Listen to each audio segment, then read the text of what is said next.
বেসরকারি শিক্ষা প্রতিষ্ঠানভুক্ত নীতিমালা প্রয়োজনে কাজ চূড়ান্ত পর্যায়ে রয়েছে বলে জানিয়েছেন শিক্ষামন্ত্রী নূর ইসলাম নাহিদ। তিনি জানান, এমপিভুক্তের জন্য Bangladesh civil service recruitment rules 1981 সংশোধন করা হয়। এতে শতকরা 50 ভাগের স্থলে শতকরা 80 ভাগ সরকারি শিক্ষক শিক্ষিকাকে সরকারি প্রধান শিক্ষক ও শিক্ষিকা পদে পদোন্নতির সুযোগ পাবেন।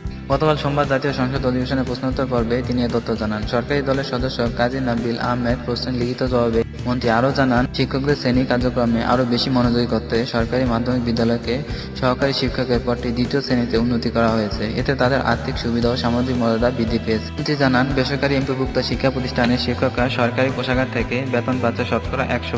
বেসরকারি শিক্ষা প্রতিষ্ঠানের শিক্ষকদের নতুন জাতীয় স্কেল অনুসারে বেতন দেওয়ার বিষয়ে প্রজ্ঞাপন জারি করা হয়েছে। জুলাই 2013 থেকে বেসরকারি শিক্ষা প্রতিষ্ঠানের শিক্ষক কর্মচারী বাড়ি ভাড়া ভাতা 500 টাকার স্থলে 1000 টাকা করে দেওয়া হবে। 2013 সালের জানুয়ারি থেকে ইফতেদিয়া মাদ্রাসায় ভাতার আওতাভুক্ত প্রতিষ্ঠান 4 জন করে শিক্ষককে 500 টাকার পরিবর্তে 1000 টাকা করে ভাতা দেওয়া হয়। তিনি আরও জানান, শিক্ষকদের পাঠদানে সৃজনশীলতা আনয়নের লক্ষ্যে সৃজনশীল বিষয়ে প্রশিক্ষণ কার্যক্রম হাতে নেওয়া হয়েছে। বিগত 2 বছরে 78,000 শিক্ষক সৃজনশীল বিষয়ে প্রশিক্ষণ দেওয়া হয়েছে।